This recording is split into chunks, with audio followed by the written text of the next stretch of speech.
We love you, fam.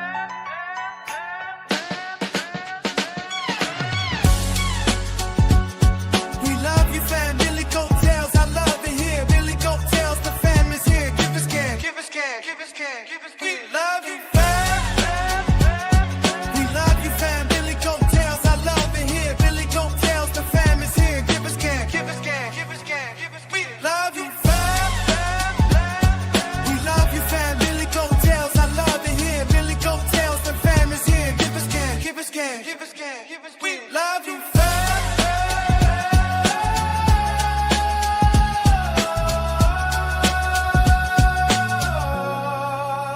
We love you, fam.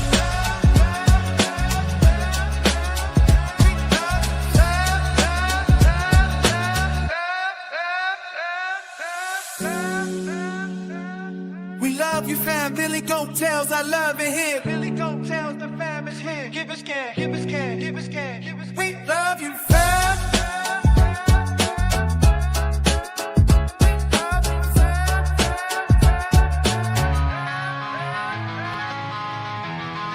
We are Billy Goat Tales. We love you, fam. Hashtag givers gang. We love you, fam. Hashtag givers gang. We love you, fam. Hashtag givers gang.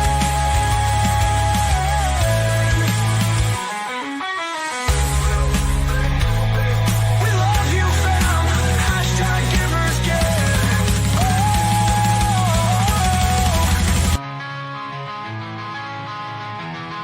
We are Billy Goat Tales. We are Billy Goat Tales. Good afternoon, everyone. Welcome to Billy Goat Tales. Thank you for taking time on a Sunday out of your day to come and hang out with us right here at Billy Goat Tales. We've got a great show lined up for you. Got a lot of good topics. Got a lot of news trending in crypto. Price action, not so much, but news, very much so. So let's first say hello to the team because Balmex is not with us today. We have Dark Crash and DDT both here today. So what's going on, Dark Crash? How you doing, man? Really good. Excited to try Japanese type. Oop, am I on? Can you hear me? Yeah. Yeah. Oh, perfect. Excited to try the Japanese teppanyaki stuff for my birthday today, which Happy was actually yesterday, birthday. everybody. But yeah, Happy birthday, Dark Crash. Everybody say happy birthday to Dark Crash. Happy birthday. Happy birthday, Dark Crash. thanks need everyone. to- Water. Happy birthday emojis. What's going on, DDT? Good to see you. Thanks for joining us. Yeah, alive and well. Same like Jeff as usual. Happy for another day not promised. So Oh, he took your line, Jeff. Now, That's all right. what are you going to do? always alive and well. That's all right, because man, if I can spread that around a little bit, just That's if right. you treat every day like it's your last, you'll never miss out on a good opportunity. That's right. That's right, Red Man. Dave Digital, good to see you. Yeah, good to see you guys. I hope everybody had a good Christmas. I know that we did. We celebrated another one yesterday. That was cool. Get to see all the family and eat all the good stuff. And then did a thing. I don't know if you guys feel the same, but it's sometimes feel like when you're looking for entertainment that you can't find what you're looking for. So I decided to take it into my own hands and started a channel of my own yesterday that'll entertain me. So we'll have to just see how that happens, and we'll tell you guys how it goes along the way. Can't tell you now because I don't want you to, how do you say, influence the algorithm. I just want to see what happens naturally, but soon. And There you go. cool if you guys do follow up on it naturally. That'd be cool. There you go, man. That's awesome. That's awesome. We got Jimmy Jim with us. What's going on, Jimmy? Oh, Billy. What's going on, Billy? Recouping from a disappointing bowl game last night, but we still had a good time. It was a warm Christmas. It sure was. Hey, but we got it coming tomorrow, I heard. Yeah. What's coming That'll be our tomorrow? first freeze. Oh, the whole country's getting a buttload of cold. Oh, I didn't Really know cold. that. We were 75 on Christmas. Yep, it's coming for you. It's coming for you guys and us, huh? Everybody. Yep. It's only a couple of days worth. Gotcha. Let's say hello to chat. Jimmy Jim, you want to say hello to everybody? Yeah, let's see here. Rewind the tape. Looks like Mike Vollmer was at least the first one I'm seeing here in the chat. Redman, we got our guy Jesse, which it's what was that, 11:03 p.m. I believe over there. We got the Jesse tracker. Who else have we got in here? Al Jr., welcome. It's Crypto Billy, Darren Does Things, Jesse, our faithful Nightbot, and a lot more Jesse. And oh, there's Andrea. Happy birthday, she says. Dark Jesse Crash. says yes. It's 11:03. Yes, I said, see. I've got it down. Scar J said it's 3 p.m. here in Arizona. Scar. We also have Yeah. Walton John. Oh yeah. That's awesome. And Yeah. and Andrea says, I'm looking for the Tin Man and the black dog with no spots. That's an inside joke that nobody knows about, but me and All Billy- right. Because it's inside. Well, we're hanging out with family. Thank you guys for stopping in. Let's get right into some bubbles. You ready for some bubbles, Redman? Let's go. We love you,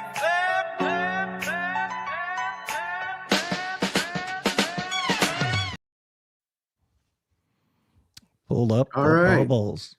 Yeah, there we go. Okay, so we're getting a little bit of a pump in the hourly, small pump. Don't get too excited. But XDC is up 1.1% today in the hourly. For the year, it's still down 33%. Got a lot of recovery to go. We got Night token's been hot. It's been moving.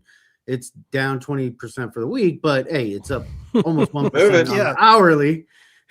It's up one spot to number 50, $1.46 billion market cap. 8 cents gets you one Night token. We like the project. We like Night. Let's see. That's not financial advice. Let's move on to IP. IP is an AI play. They're up one spot to number 86, $519 million market cap, $1.52 per IP token. And let's see what else. Zcash, privacy coin. Zcash still up 745% for the year. Very nice for Zcash, sitting at 527.75, sitting at ranked number 13, $8.68 billion market cap. $527 gets you one Zcash token. Let's see here. Privacy coins are continuing to run. All right. So let's move on to the daily. We got Canton Network. They're up 2 spots in number 23, $4.87 billion market cap. 13 cents gets you one Canton Network token. They're up 15.4% for the day, 33% for the week, 56.3% for the month. These guys are cruising, man. This institutional play is really panning out for these guys, and congratulations if you invested in their project. All right, let's get on to the weekly. The weekly, really nothing's changed for the most part. I mean, tons up 12.9% for the week. They're at 5 spots, number 26, $4.2 billion market cap. $1.63 gets you 1 ton token. You can buy it pretty much anywhere. It's all over the place. We like ton. I like ton. Dash is still cruising. It's up 15.4% for the week. It's up 1.6% for the year. So just catch it on its dips and you can make a little bit of cash. It's up 6 spots to number 83, $550 million market cap, $43.93 gets you one Dash token. Let's move on to the monthly. Monthly, really nothing's changed except for this massive bubble on Pippin. Pippin's up 285 spots. Finally creaked into the top 100, sitting at 99, $419 million market cap, 41 cents gets you one Pippin token. It's an AI play. Billy Hotels put out a short on it. Go ahead and check out our channel if you want to watch it. Let's see here for the year. For the year, we got pretty much the same thing, guys. All these dinosaur top 100 coins are still in the red massively, 77 to 80% on average. You know, you got your Zcash, you got your XMR still hanging around, up 133%. I'm on 130%. Excuse me, I can't talk. But yeah, privacy coin still kicking. OKB still hanging around, even though it's had this massive pullback. Still hanging around after that token burn. We talked about that live on the show. It's up 5 spots, number 39, $2.25 billion market cap, $107, down from 225. I don't know. Is it hit support or is it going to go lower? I don't know. I would kind of watch it. But that's pretty much all I got. Billy, back over to you. Yeah, man. That's a lot. That's a lot, Red, man. So It's let's lost go on. 50%. So Yeah. I mean, I saw some of those. You see Morpho? It was way down. yeah. So, Yeah. so Tony normally does the coin market cap update, but I guess I'll do it. You ready, Dave? I'm ready. I'm ready, Billy. You ready, Billy? Yep. Let's go. All right.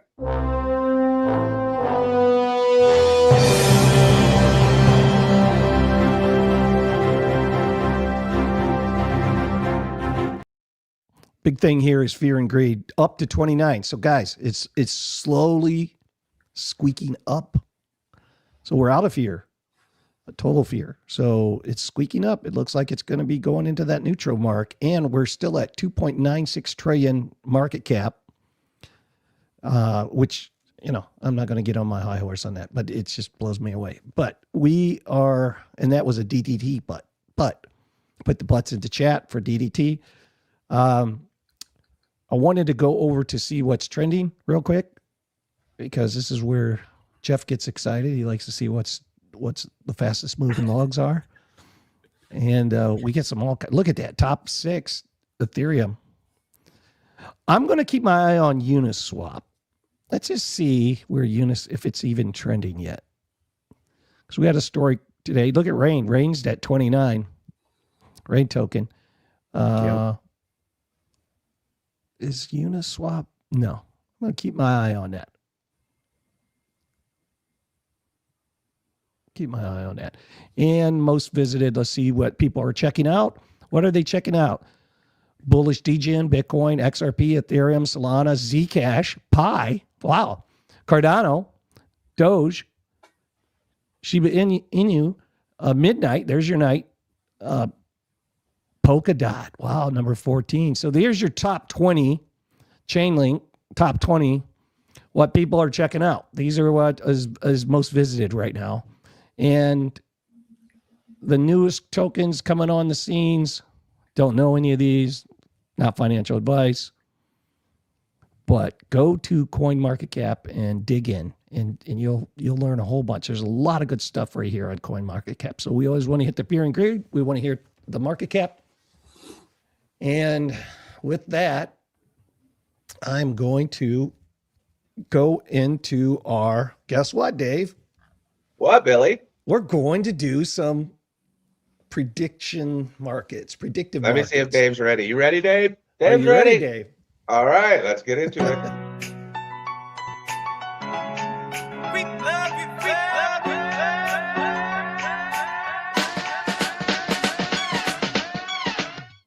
All righty, let's take a look. So as you see here, we have the prediction markets. This is live on Kalshi. A couple of the things that are catching my eye. When will GTA 6 come out? Before 2027 or before August of 2026? Looks like everybody's leaning before 2027. Also have this over here. Will the federal government start mining Bitcoin? So if you think yes, you were to put in $1, you can get $5 back. If you think they're going to do it before 2027 in the next few, or in the next year in a few days. So that's the bet that you like to have, huh, Billy? That's Yep. right up your alley there. Got your 5-to-1 ratio. Let's see, what specifically do they have for the crypto market? Let's see. Will Solana cross $150 before 2026? Get $3 if it doesn't. $1,300 on your $100, Billy. If it does, you think it will?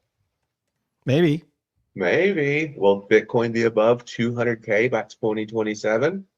Wow, 5-to-1 odds on yes. Not so bad. 200K. 2027. Yeah, by 2027, be above 2022.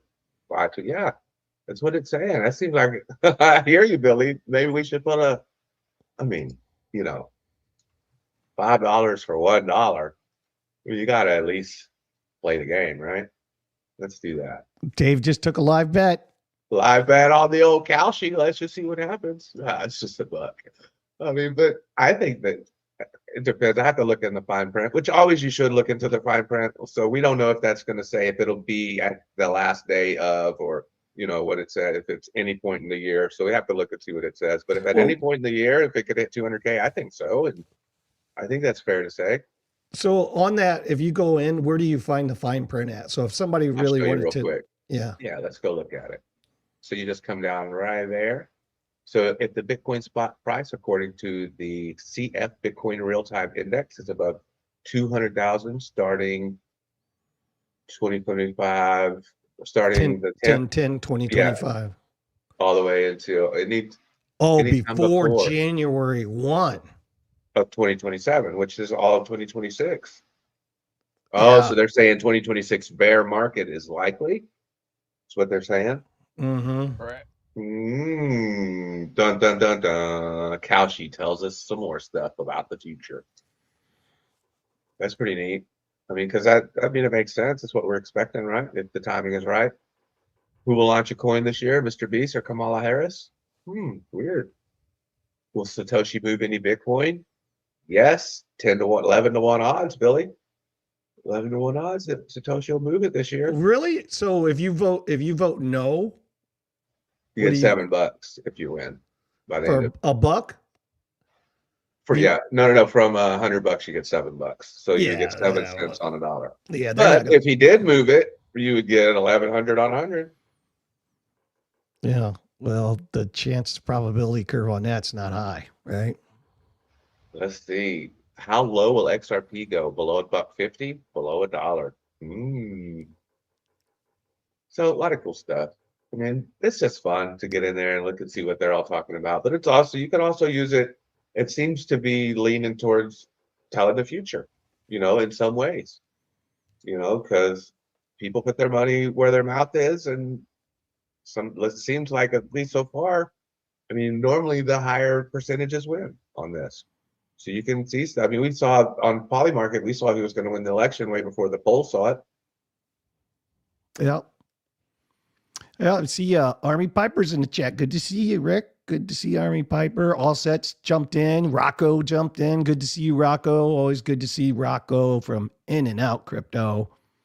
Mike Vollmer, good to see you.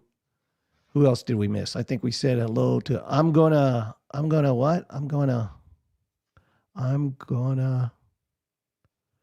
meep. I'm gonna degen on Kalshi. What the heck is this? I'm gonna meep. America is a nation that can be defined in a single word. I was going to Doc, good to see you. Good evening. Yep. Yeah, good to see you, Doc. Yeah, we're protecting the empires that we built. Good day, BGT crew. Hope everyone's hope you did too, Piper. Hope you did too, brother. All right, let's get into some Bitcoin action. You ready, DDT? Let's see what Bitcoin is doing. Let's see what the chart's showing us. Let's pull it up. Let's add him to the stage. I probably have to.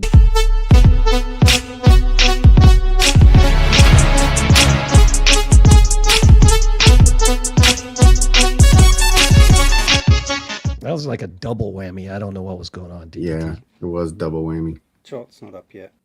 Chart's not up. Evening, everyone. Hope everyone is doing good. You got to, yeah, there you go. Spent some time with their family and had Yeah. copious amounts of food. So, just starting on the weekly, quick overview. Weekly money flow. I did mention this on Billy's test stream last night. Weekly money flow is now trending out a bit more aggressively. Kind of the way I measure it, probably like 3 to 4 weeks. If price doesn't do anything, we're more than likely. So basically, sometime in January, we might get the weekly red money flow cross, which is something that Frankie uses as determination for kind of entering the bear market. So that is kind of not looking all that good. I did mention, obviously, between maybe within the last few weeks, and Jason Kasper's obviously someone that has spoken about it as well, it's just about this weekly hidden bullish divergence. So obviously higher high on price on the weekly and a lower low into the momentum waves. Bar that, kind of just going sideways literally since the end of November. The things that I am looking at now are just these higher time frame red dots. So 4 day, 5 day, 6 day. I think the 3 day now we might have started to print it all. So yeah, kind of 2 to 6 day red dots are looking to print. Bar that daily, just going sideways. Essentially as well, it's kind of in a flag or kind of a compression pattern. So it's either going to break up or break down from here, either which way. I can't really call it. If I was going to say anything, I would prefer that it breaks down from here rather than come up. Basically what's happened as well, when we've looked at the weekly, this week we've taken out the previous weekly high at like 9,500-ish, so swept that. So this is not necessarily a bullish candle, because generally once you've taken out or SFP swing failure pattern of a weekly high, you would normally target, if you shorted that, hence also as well I shorted that early on this week, the target would be the low, which is kind of 84.5, 84.5k. So that is kind of what's happened. But basically just going sideways and just wicking everywhere the whole week. So wicked up, took that, and then again as well on Friday with the options expiry, we kind of wicked up and took out Thursday's high and kind of took out liquidity above that high at 88.8. But generally the money flow way, or the kind of momentum waves, if I just zoom out, they are kind of also in this kind of compression. So they're not necessarily giving you kind of the huge anchored waves below 60 or below 80 on the market alpha B, on the momentum. So yeah, just kind of flagging out momentum and kind of going sideways. At this point as well, same thing. We're not really getting kind of anchor or trigger. We're getting more trigger waves than anchor waves as well. So it's quite flat. Just what I'm kind of looking at here is we've been, if we look at the 4 hour, we've just been in kind of a range, basically kind of next levels to the upside I'm looking for. So this local golden pocket is basically pulled off. It's pulled from kind of this high here at 107 down to the 80k kind of odd. So we've got this sideways range, and we are kind of local golden pocket value area, high confluence there. Or below us we've got 786, and we're bouncing off a Fibonacci kind of and just holding the zone between the 80.5 and kind of the say 94.5 high, and kind of a local golden pocket 786 zone. So we're just literally going sideways, not really much bar that. At this point what I am looking at is just there's not much. So in short, all this shows is kind of spot movements, kind of to simplify it as much as possible. So basically what's happening here is Coinbase are trying to sell price up, but Binance are fighting it and saying that they want price to go down. So it's kind of a who's going to buy more spot or who's going to sell more spot to push price down at this point. So it's fairly flat. Obviously time of the year as well, December, not much volume. I was speaking last night about the kind of the repositioning. Funds and hedge funds will reposition in January, and that will obviously cause a little bit more volatility within the first kind of 10 trading days of January, kind of the first 2 full trading weeks, by their standards, the Monday to Fridays. So that is probably where we're kind of going to get the next leg up or leg down with the volatility wise.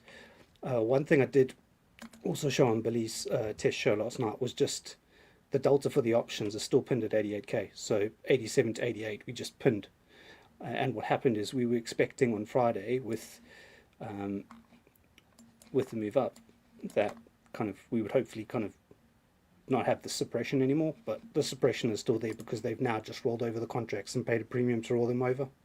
And Redman was saying kind of, he was asking me about this last night as well. So that's basically what's happened. We're still stuck in a suppression compression, and until we get more volume, we're just going to go sideways. You're going to have the scam wicks like these, like on Friday, and also as well this evening there was a bit kind of we spiked up and then literally just sold off again. Like obviously we've had throughout the weekend range, we've just had the kind of open and just going up. So we've had longs come in over the weekend, and then now all they've done is they've run the longs that came in. So it is a bit of a mix mash. Yes, you can trade it, but it's very A short very term, quick. are you seeing Very quick 86.5-ish? You see an 86.5 short term? Yes, if we were going to move down from here, I would say 86.5. The thing is, though, there's not volume and no follow through for me to say. So basically, here, look, you've got a lower low here, but then obviously now you've got a higher low there. So it's like even the 4 hours chopped up. So even if you are trying to trade this, you're trading this like 5 to 15 minute time frame, 1 hour at the most. You're not going to get much more than that kind of range wise. Yeah. But yeah, if I was looking to the downside, 86.5. Below 86.5, I'm looking at like 83.5, 83 to 83.5.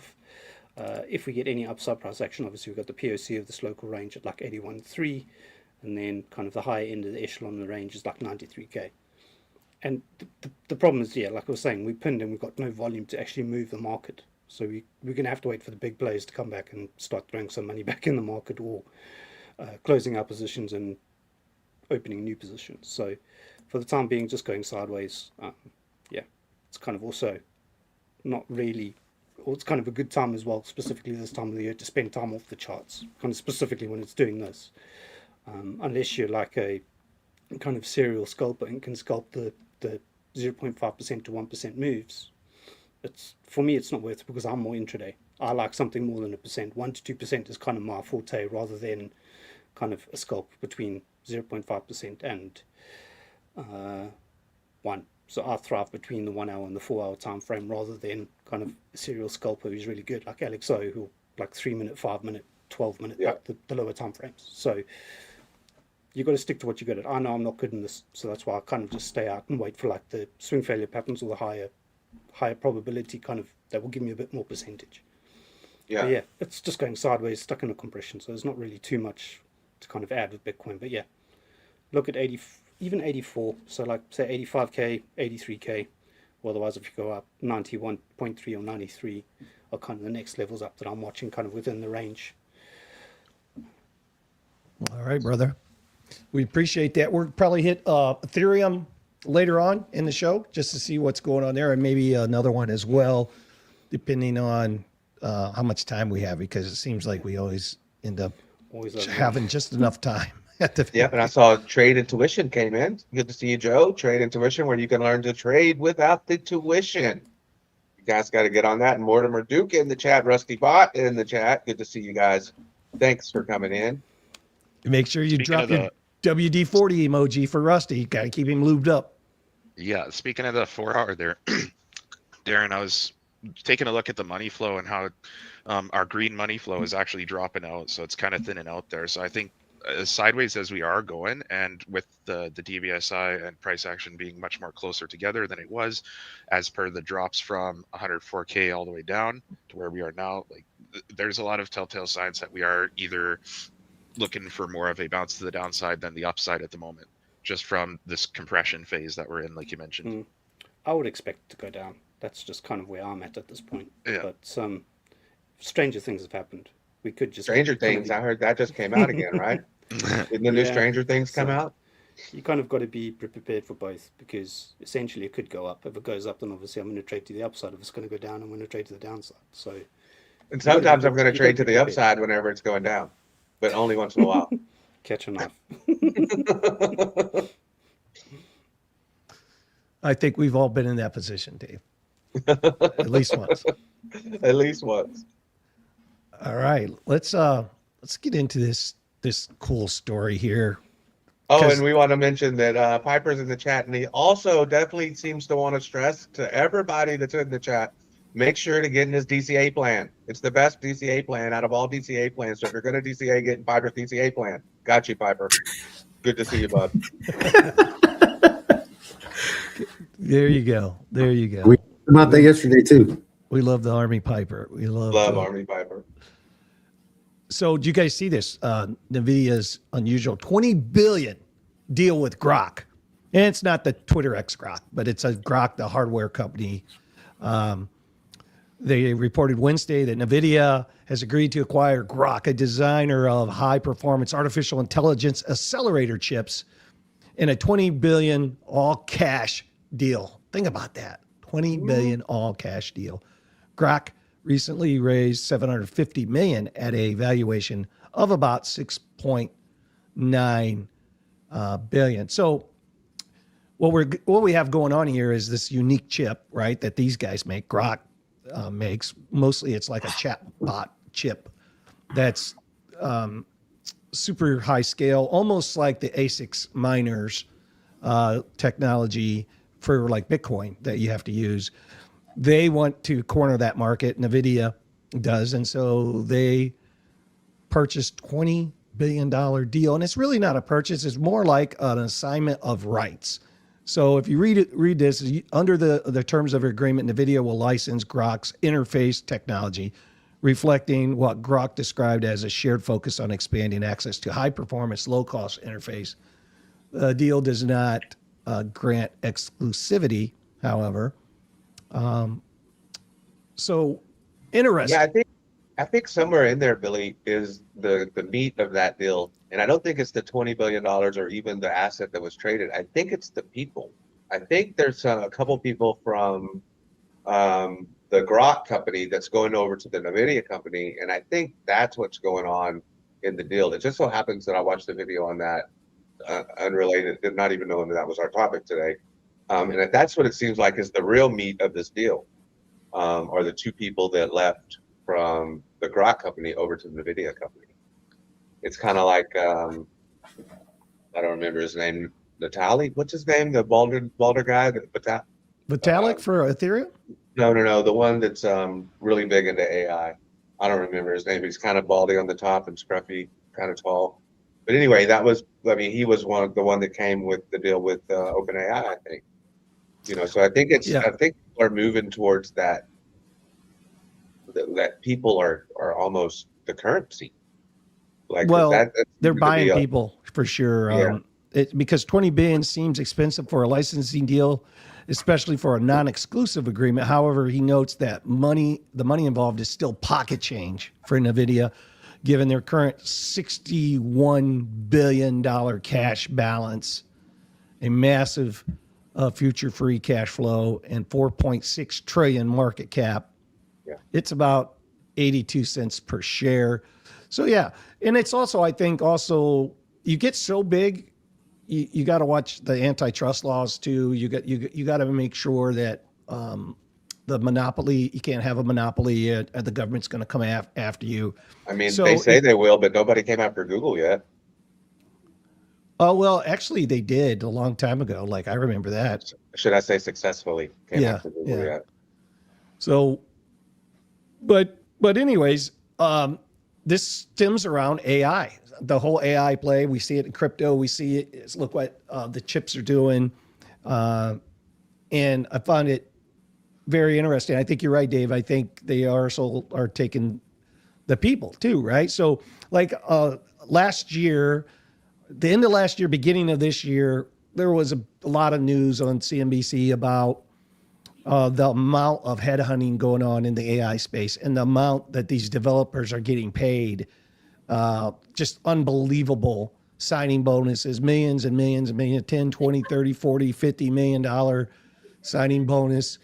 And if you can find a way to kind of repackage that and not get sucked into that media hype about all these companies are stealing these developers and paying them big money. And if you don't want that bad press, you create a great deal like this, where you're not really buying the company, you're buying the licensing rights, but you're also in the deal getting those people to join your team. So that, yeah, I think you're onto something with that, Dave. What do you think about this, Jimmy Jim? I mean, it makes sense. I mean, their latest technology, allows these large GPU devices to speak to each other in real time. And that's significant. There's always been degradation and such as you link these GPU devices together. The performance decreases as you go down the line. Well, now they have a way that you can link all of their devices together. Essentially, this backplane has the throughput equal to the internet, and it'll allow these large, high-density AI units to speak to one another in real time. So Now you can bundle 10, 100, 1,000 of these things together and have them all communicating together. Yeah. So And like, that is the next level there of AI. yeah. So Nvidia wanted that, right? So they're willing to pay, and to Dave's point, they probably wanted the people that developed that too, to be on their team. This actually ties wonderfully into like the technicals of everything, because we've seen a lot of profit taking in the AI sector from shareholders and owners and stuff like that. And subsequently, we've been re-entering. This is typical in business. We're kind of back in the build phase, which is why we're seeing them do these acquisitions and also R&D things in the background. So honestly, this is one of those times where we would say, hey, AI is still either kind of in the dumps. And whenever we're saying that, that to me says, okay, what are they building now? Because it's not that they're in the dumps, it's that they're finding their next thing, really. That's kind of the nature of it. Yeah, and also there's also a lot of building that goes on when during the bear market. A lot of deals happening during a bear market, and a lot of building that happens during a bear market as well. What do you think about this, Redman? Oh, I think it plays into the agentic economy perfectly. You know, just like what Jimmy was talking about. Eventually, you know, this stuff's going to all be connected, and there's going to be less jobs out there, but the jobs are going to go to the AI. And Nvidia's positioning themselves to get a chunk of that. You caught me off guard because I thought it was something totally different. But yeah, I didn't even have the right notes for it. In all honesty, but Well, you're I doing a think good job. it doesn't. I mean, it sounded. Well, Did we just get a red hallucination? We had a Did he Yeah. just give us a confident answer with sources? Yeah, That's yeah. awesome. And it was the right prompt and everything. But no, yeah. So Nvidia, $3.5 trillion we're looking at. I think that's what they're sitting on right now is their total market cap. I don't know. I'm in the camp that I see so much growth, but man, to be honest with you, it just takes me back to the Big Short movie with Michael Burry. And I just see this thing eventually popping, you know, but I don't want to be the bear in the room. I just want to be real with it before I don't know. I think AI crypto has a real chance at becoming much bigger than what it is right now. AI crypto is sitting at a $50 billion market cap. I think that could triple over the next 2 years easily. And I think AI crypto is the play because it's like what Jimmy was talking about. All these AIs are going to be talking to each other. Well, guess what? They talk to each other by this thing called tokens. And Dave's been going over it on his show. And so when you have a bunch of different AIs, hey, I need this AI to do this. Well, the reason why the AI is going to go do that is because the other AI is going to pay that AI to do it.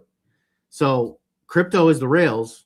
You guys are in the right spot, and I think this is going to be humongous for crypto. So there's my bullish outtake on the bearish. But I think in the back of my mind, I'm still thinking Michael Burry, Big Short, on the stocks, on the stock part. So Yeah, I could be wrong. that's It's my that's the worthless issue. opinion, Yeah, like Billy I says. think. What's that, DDT? I think it'd be foolish to short it now, anyway. So Yeah. you won't get the big bears coming out the closet, kind of on socials and kind of big hedge funds and stuff starting to hedge short. If anything, now they'll probably keep net long exposure to specifically AI, Nvidia, and if they're going to short anything, it's going to be the metals at some point. I think the metals will be the next big short. I think before AI gets the big short. But Oh, that's interesting perspective yeah. right there. Yeah. I I did think read the metals are something really where close to a big short. DDT. I did read something where they were propping up valuations, and I'd have to look for it, but there was something where the revenue was being propped up in the AI sector on Plantier and Nvidia and all this. And I'd have to find it. I don't have the source for it. I'm sorry about that, but that's the reason why I was referring to this could be a big short situation. From what I understand with AI, it's all based on future valuation. It's not net realized valuation, so it's not it's not what they currently are worth. In inverted commas, yes, Nvidia is worth a lot. What they're building for, yeah. Yeah, everything is kind of now they're pricing in future valuation of it rather than kind of being realistic and saying what is it worth now. So they forward pricing it. When you forward price it, that's kind of when you kind of get the disparity when people realize that hey, it's not actually valued at what they thought it was going to be valued at, and that's when you get the short and everything comes down. So kind of the disparity between what the future valuation is and what the actual realized valuation is, when they realize that there's a big disparity, that's when you'll see the short and the market will adjust to kind of meet in the middle. So that's what happens with these big short and overvaluation kind of Nvidia, AI, all these type of things. But with metals, it's a total different can of worms. But specifically with stocks, that's basically how they, all kind of companies, that's how they kind of see the bubble is going to pop. Yeah. Since we brought up metals, what do you guys think is happening? Do you think do you think it's legit what's going on with silver, or do you think they're just going to find a big old mine or something and they're just pumping the price up so they could sell? There's too much demand. I've got a friend that's... So you think it's legit growth? It's a double since never. The same with the gold. Gold bullion was running out. They couldn't meet demand for physical. And then also as well with silver, it's the same thing. And then I wonder if we're about to find a big old mine or something. Where the aliens are about to drop something on us. We're going to have all the silver that we can handle. Yeah, you're going to get some... but what they'll do is like the futures markets, what they're doing now, I think from maybe tomorrow or maybe next week, first week in January, they're repricing. So basically silver now, you can currently 6x kind of leverage. So they're raising the margin requirements. Generally, they do that to allow the futures to catch up to the spot price because the spot price is leading. So you've got a thing called contango, which basically your spot price drives it up and the demand drives up. So basically what happens in crypto, you always have futures driving up, which is called backwardation. So your futures price leads your spot price. So, and that kind of obviously causes the wild volatility. But while spot is leading, it's very hard to bring price down or neutralize the volatility. So what they'll do is they'll raise margin requirements, which they are doing. So basically now you only need $17, I think it is, to buy one lot on futures, or kind of one contract on futures. Now what they're going to do is they're going to bring that down to 4x, I think. So basically if you had $17 in a one lot trade on long on silver, you now need to add an extra 3 or 4 or anyway from between $3 to $8 in extra margin to keep that trade open. So what it does is people who don't have the $3 to $8 to keep that trade open, they have to close the long, which will bring the price down, kind of specifically on the futures market, which kind of then cools the price. So basically you'll see CME and COMEX, what they're going to do now is they do that, increase margin requirements to kind of bring the price down, to cool it off. But whether it does or not, it's another story altogether. Well, it's certainly an attempt, right? It's an attempt to... It's an attempt to force traders to close positions if they don't have margin to add to the positions to keep the positions open. It's like forced liquidation. But kind of the traders that are literally trading this they'll keep it open. I think they'll find the margin to keep this thing going a bit. Yeah. Rocco seems to think he's pretty bullish on it. He says since the price is 81 and you can't get it for 92 in person, then he thinks it's just going to go up. Is that what he's saying there? Yeah, I think it's still going to go up because the spot's leading so much. And what they need to do is I found out that since January 1st, China is going to stop exporting silver goods too. So that's gonna make the price go up as well. And I thought it was funny whatever Piper was saying the other day. He said something about, not the other day, maybe just a few weeks back. He said $75 silver, and I just thought that was so funny. And here we are, way over that. Well, a few people I follow are saying $100 is inevitable at this point. Obviously, on the Yeah. spot market, it's like 90 odd. $100 spot silver is kind of inevitable in the next few weeks if this carries on. I'm still trying to find the Pax Gold equivalent to silver in crypto. Does anybody Um, have I'll it? give me a second, Billy. I'll go to what is it? Pump.fun. I'll make us one.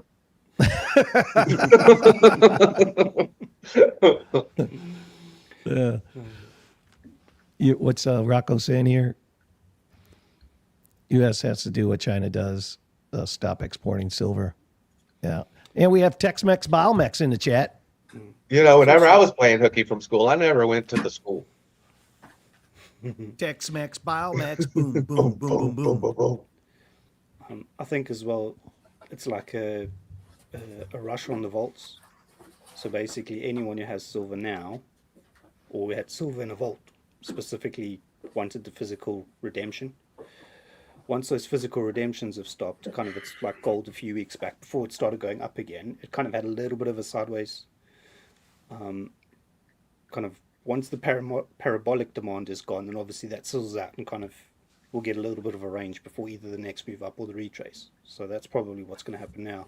Once the demand for on the vaults or on the physical to redeem is kind of done, which obviously I think they're about 6 weeks behind on redemptions or something like that, like the wait list.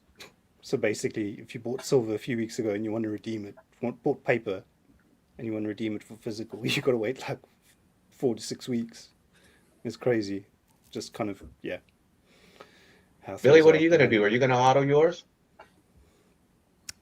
I'm just keeping my physical stuff. Yeah, I just keep it.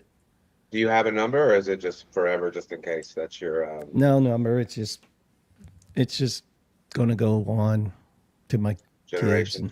kids. Yeah, I bought it so long ago. Like it was $12-13 an ounce. A lot of it. And I don't have like it's like, I mean, I don't have like. You only have 25. 2 rooms full, right? 2 full rooms of it.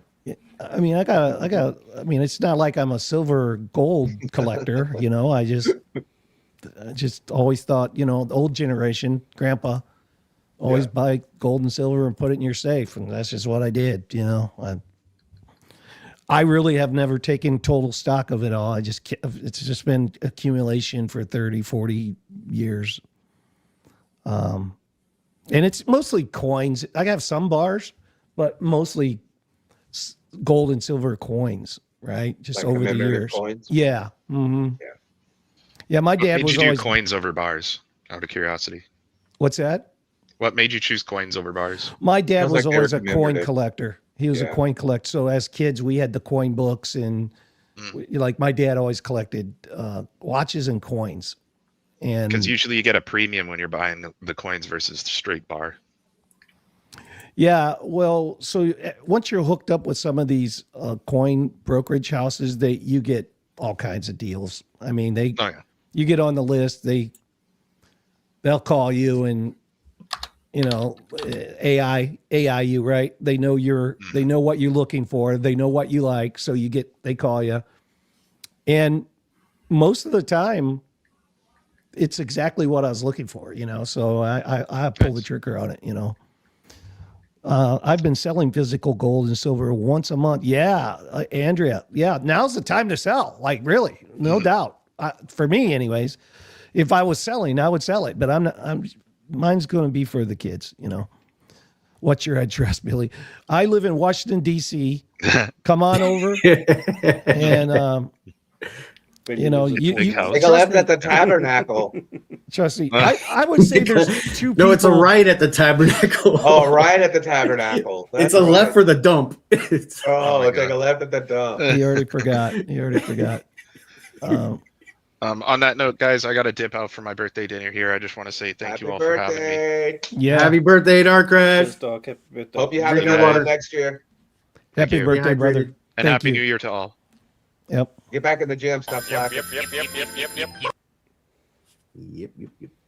Yeah, I'm sure he was posted in a private chat, and I wasn't looking at that. So, let's keep on rolling. though. We got to keep on rolling. The show must go on, even without Dark Crash. It's okay, Dave. Nice. You guys see this story? Safety, security, got to be careful. Trust Wallet is urging users to update its Google Chrome extension to the latest version following what it described as a security incident that led to the loss of approximately $7 million. Million. The issue, the multi-chain non-custodial cryptocurrency wallet service said, impacts version 2.68. The extension has about 1 million users. According to the Chrome Web Store listing, users are advised to update to version 2.69 as soon as possible. So if you are using Trust Wallet and you have your Chrome extension, Google Chrome extension, please make sure you update it. Brought to you by Billy Goat Tails, trying to keep you safe. There you go. What's the fastest way to lose money? We've confirmed that approximately 7 million has been impacted, and we will ensure all affected users are refunded. You know what? I better go check my Trust Wallet, right, guys? You guys got a Trust Wallet? Nope. It's like Diet 7-Up. Never have, never will.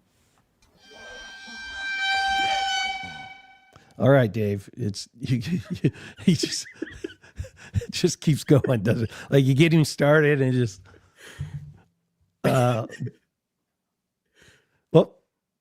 he's like, I'm out of here, Billy. If you're not gonna let me hit the buttons, I'm out. What do you think about that, Jimmy Jim? I mean, why you got 7 million in a hot wallet, bro? That's my first question. I don't think that was like all one place, was it? Let me look here. No, it was all the users. Yeah, all the users.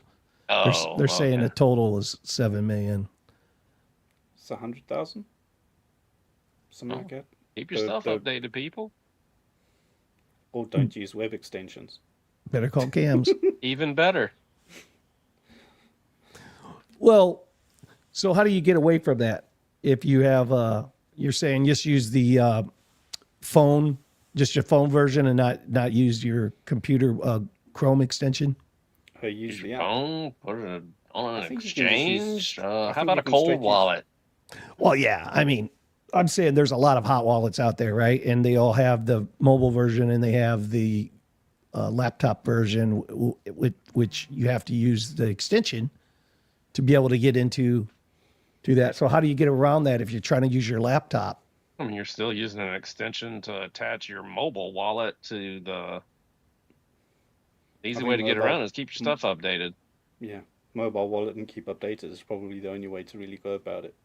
Because also as well, if you look at MetaMask, similar thing, they also got hacked kind of a while ago, maybe within the last few years. Same thing with these web extensions.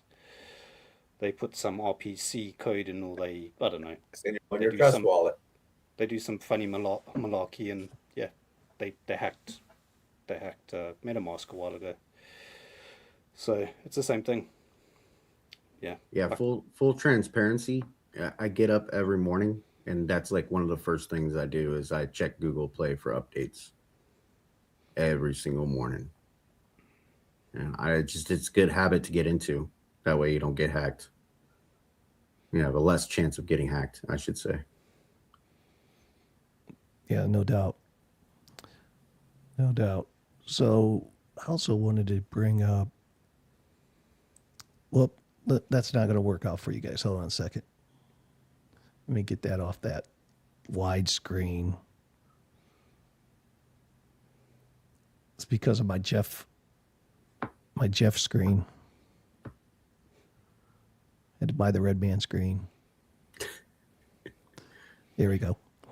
So Uniswap community passes unification proposal. 100 million uni set to be burnt. Anybody got Uniswap?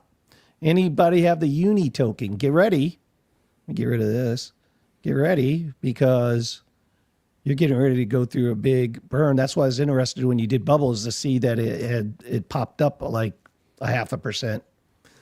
The majority of the Uniswap community has backed a major fee switch proposal, a part of which would see millions of uni tokens taken out of circulation.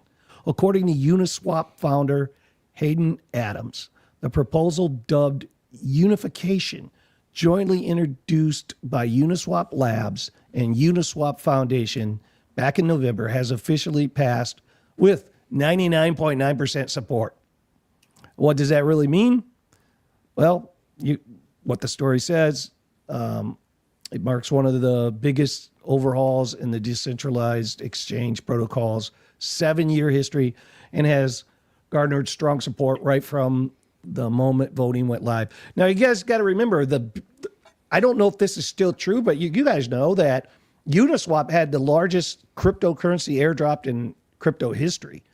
Now, I don't know if there's since then, if another protocol has beat that, but like that goes back to the golden age, man. Like, what was that, 17 or 19? I mean, I can't remember, but they had a huge airdrop, and it was the biggest in crypto history at one time. It could be beat now by some other protocol. I'm not sure, but part of this is going to mean they're going to be burning. So that's something to watch. Keep watch out on Uniswap, because historically, when they burn, prior to this season, historically when there's a burn, price went up. This season, if you notice, there's been some burns and price hasn't done anything. It's one of those things. Tony, 5 months. Good. Anyways, what do you think about that, Jimmy? Uniswap. You own any Uniswap, Jimmy? Not anymore. I used to, but I mean, was it? It's got like a billion token circulating supply. I mean, you're burning 1 million. It's not that I don't know if much. that's gonna. Yeah, I don't think that's gonna move the needle a whole lot. No. I wouldn't think it would. I mean, you might get some news hype off of it, but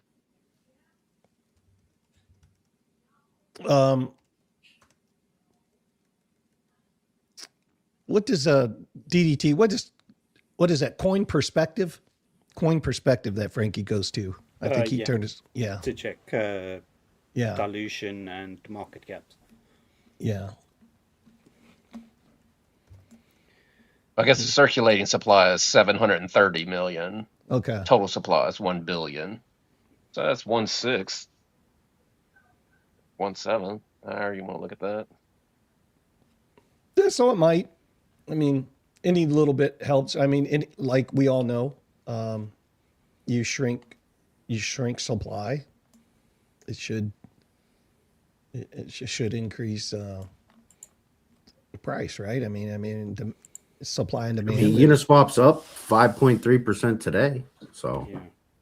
But also as well, Uniswap now, just looking at the chart quickly, it's 649 at 6.49 the price. It literally is daily swing failed or rejected that level.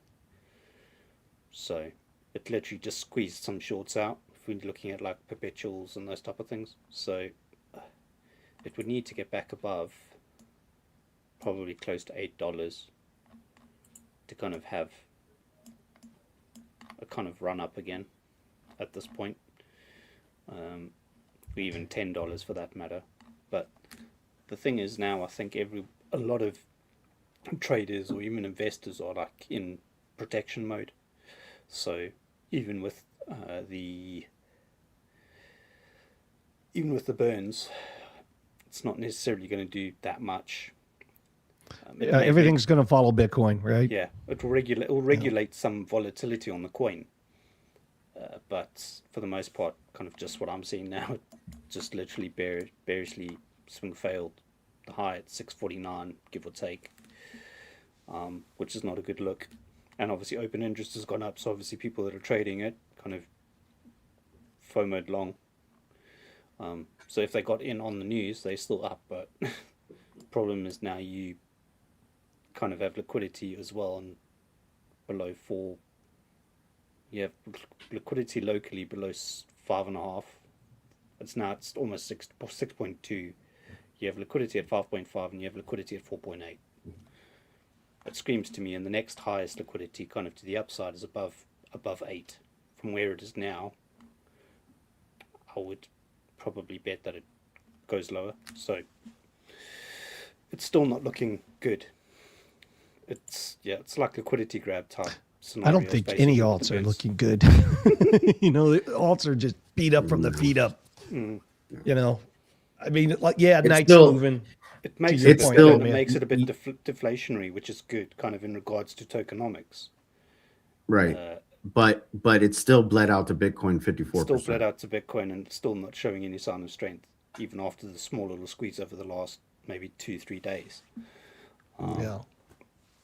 So, just in the news, just everybody's got to do their own research, but it basically became a yield asset now, and that's kind of interesting. And Uniswap's here to stay. They're making moves. They're building out. I know they're spending a ton of money to grow their brand right now. So, and they're making deals, and that's always good to see a company do that.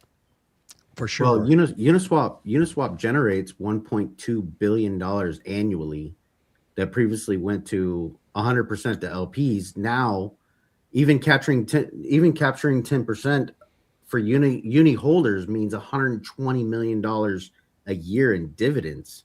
So yeah, that yield, they're manufacturing yield. So if you hold and stake, you're going to get a good chunk of that. That's a 2 to 3% base yield plus potential price appreciation. You might have to wait for the price appreciation part, but yeah, it's producing yield. So, do you lock those in yield pools, or do you just lock up the token itself? You don't. It says in LPs, so yeah, if it's in an LP. Pools. There's impermanent loss, and there's a whole lot of other kind of mechanics that work with that. So very much so. It can be a bit technical, but yeah, if kind of it says with a lot of yield now active. Sorry. It says with yield now active, expect 40 to 60% of circulating uni to get staked or locked. That's 300 to 450 million tokens coming off the market. Combined with the fee switch, we're looking at a massive supply squeeze while demand increases. Now, that's not financial advice, and that's a little speculative. Let's see if it happens. But if it happens, massive for uni holders. Yeah, that's very good deflationary tokenomics, kind of from that standpoint. But yeah, it just needs now the demand, and needs people to do what they're wanting them to do to kind of lock that all in. And then the fee structure, the fee tier mathematics, you got 0.05 pools, no fee switch, competitive with sexes, 0.3% pools, 10% to uni holders, and then 1% pools, 20% to uni holders. Exotic pairs and volatile assets generate the fastest fees. Uni holders are effectively becoming volatility farmers, is what it's saying over here on their website. So what they want to do to lock it and move it between the pools to kind of extract as much value as you can out of holding the token. Absolutely. The typical DeFi play, yeah. DeFi degen. Yeah. DeFi degen. Yeah. All right, well, let's keep on moving because we got all kinds of news. I mean, not a lot of price action, a lot of news in crypto. We have the Aave Labs. They're undergoing a little bit of issue over there. Jeff, you know about this, right? Yeah. So now, if you want to go through the article, and then I'll. Yeah. So Aave Labs has advanced a contentious proposal that calls for the company to transfer brand assets to the Aave DAO. All right, but it never consulted the proposal's author, who believes people need more time to debate the issue. Critics have accused the company of rushing the vote during the holiday season when attention to DAO affairs is at a very low ebb. So what is going on? Break that down for us, Jeff.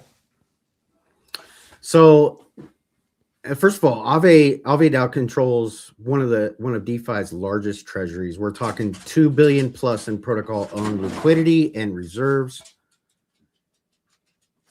this isn't a governance squabble. It's a hostile raid on the biggest honeypot in DeFi, and the attackers came prepared with whale wallets. So basically, what's happening here is you have new money coming in, and new money has a lot of money.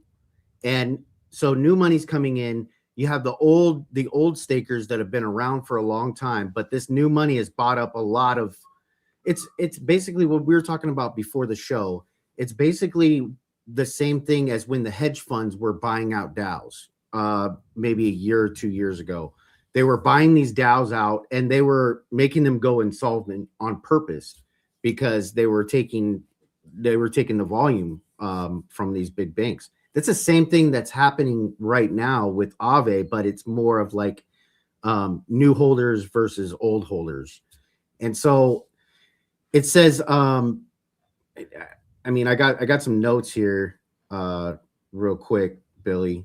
Yeah. It says a mysterious group controlling 15% of the voting power emerged from nowhere. Wallet analysis shows coordinated accumulation over 3 months through multiple sexes and mixers. Someone spent $200 million positioning for this coup, and they didn't do it for the governance participation rewards. So what they're trying to do is they're trying to do the same thing that those hedge funds were doing to DAOs back in the days. They're trying to take the vote away from the people that have been in the project for a while. And it says Mark Zeller's nuclear response. Aave's head of governance went scorched earth, threatening to fork the protocol if the proposal passes. When the core team members start talking about chain splits, you know this isn't FUD. It's an existential crisis for the protocol. On-chain forensics showing 50K USDC transfers to major delegates 24 hours before voting. This isn't a subtle corruption. It's a blatant vote buying. It's a blatant vote buying. The attackers aren't even trying to hide it because they know DeFi governance has no enforcement mechanism. It says founder Stan Kulichikov, I'm sorry if I butchered it, controls roughly 8% through various entities but hasn't voted yet. He is the kingmaker. Sources suggest he is quietly coordinating a counter coalition with the VCs, including A16Z and Paradigm. The nuclear option, they'll buy enough Aave to crush the takeover. Boom. So let's pull up the chart, DDT. Let's look at Aave. See what's going on with Aave from a chart perspective. Well, the proposal failed on December 26th. Yeah. So that guy voted and said no, right? That big whale, the guy that the founder. Yeah. Manny. Let's see what's going on. Yeah, we've got a range. Andy says it's fake news. Well, 2 days ago. Andy's a big Aave proponent too. I know she follows him really strong. She's always asking me to cover him. So give me a moment. Get her on here. Come on up, Andy. There's a local range, kind of somewhere here. What are we doing on a time frame? Yeah, money flow still red daily, weekly.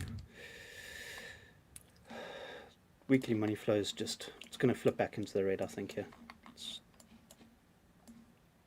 So yeah, flat coming out. Kind of, it's been in a downtrend literally since like 230, 240. Oh, look at that money flow too. Yeah, money flow is trending out. So the weekly is not looking good. Daily still red. 4 hour. So obviously there's a tight range here from the left side, and it's sitting on the POC. So 148 is kind of level to hold.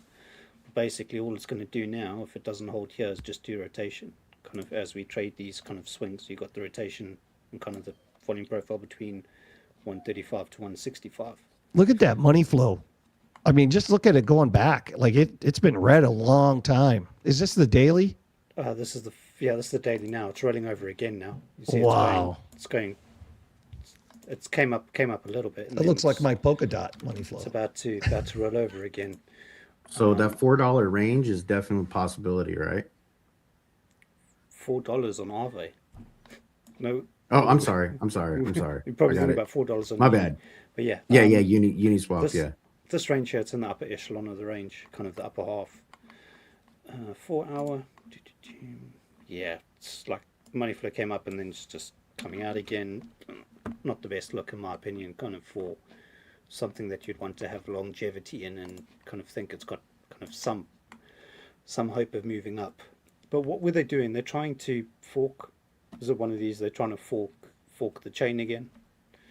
Well, he When threatened that. They It- threatened to threatened do to it. do that. yeah, threatened to which do is- that. Which is generally not bullish. No. And Well, obviously, if you DeFi hold in it- general right now is hurting.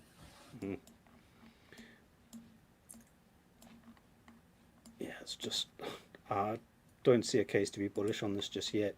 Kind of market structure's okay locally, although the 1 hour now has flipped back bearish.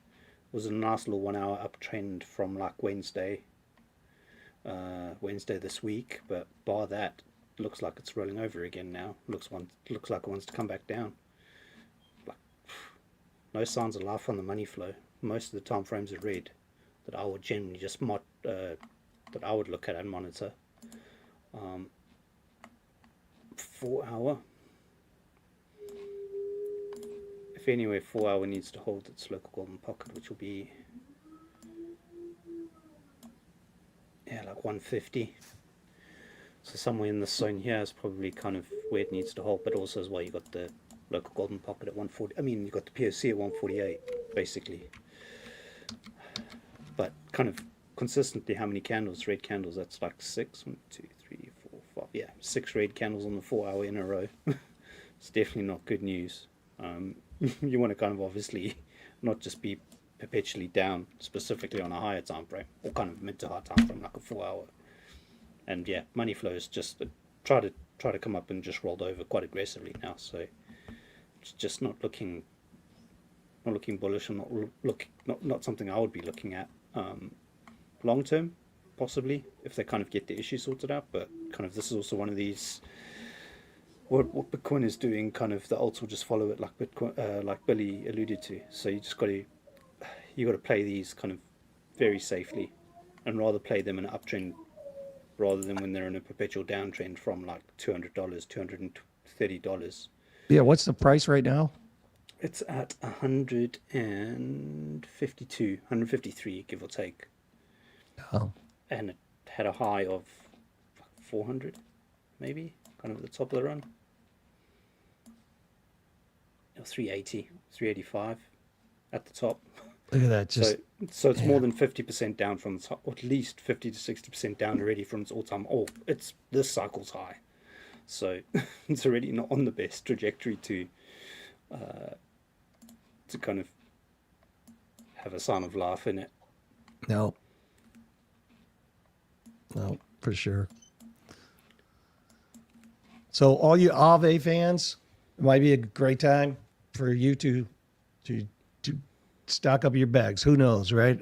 Not financial advice. I don't know. I'm just saying. Sandy says she's got a buy order sitting at 109. 109. There you go. 1 and 9 would be, just to quickly see where that is. That's probably, yeah, kind of take out this wick. You have a lot of demand here. So yeah, kind of this whole zone is very high time frame demand. So kind of in anything below that zone, between actually below the valley area, sub 114. So 114 to like 106, and obviously the big 10-10 wick, literally capitulated. But yeah, anything sub the valley area low will probably be your best value, or kind of undervalued when you're looking at volume profiles. Kind of how it's not fair price, and it would be very undervalued once it drops out of this kind of accumulation here where it's bounced out of. This is kind of the huge zone that it will reaccumulate at, and this is kind of either it needs to bounce from here or it's going to fall. Kind of you got your next zone below you, anything between 78 and basically 115. That's kind of the lower accumulation, lower volume profile. It'd be kind of cool if that was like a big head and shoulders, like a big, you left shoulder, head, right shoulder. Yeah, it's going to need to go down. It's going to need to come up. Sandy, cup in handy. Trying to be bullish here, trying to, Yeah. but I think it's going a lot lower. It's not showing me that it's going to go higher from here. That's for sure. just to be plain about it.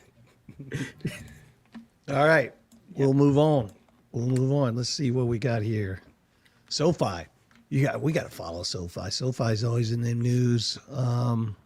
Stuff going on all the time. SoFi stablecoin launch and crypto relaunch, taking stock of a rapidly repriced valuation. Let me see if I can even pull this thing down. It's not wanting to come down. I can't even get to the story, Red Man. Why is not? We have somebody over from X. All right, good. Here we go. XRP something says, what it do? Good to see you. Which one is this? Is it Jimmy Void? Is it Crypto Anon? When are we going to have me on so I can put you guys on game? XRP. You can come on anytime, brother. Just send me an email. SoFi Technology just shook up its fintech playbook by launching SoFi USD, a fully reserved dollar stablecoin. Man, these stablecoins are just coming out of nowhere. Everyone's creating a stablecoin. And relaunching crypto's trading inside its FDIC insured banking app. We talked about FDIC last week on Billy Goat Tales. This move that could reshape its long-term revenue mix. Those moves are landing in a stock that has already re-rated hard with a year-to-date share price return of 94.48%. That's a good return. And then 3-year total share return above 500%. Momentum is still firmly on SoFi side despite recent pullbacks. So if SoFi's, that's one, Jimmy, at the beginning, like in 22 and 23, like from a stock side, that would have been a good play. That would have SoFi, they're the ones that are basically bringing on mainstream banking into crypto, right? They're like the leading of the pack with crypto. So if SoFi's blend of digital banking and crypto rails appeals to you, this could be a moment. Oh, this is more of a new, come on over and check us out kind of thing. But another stable coin, another SoFi deal.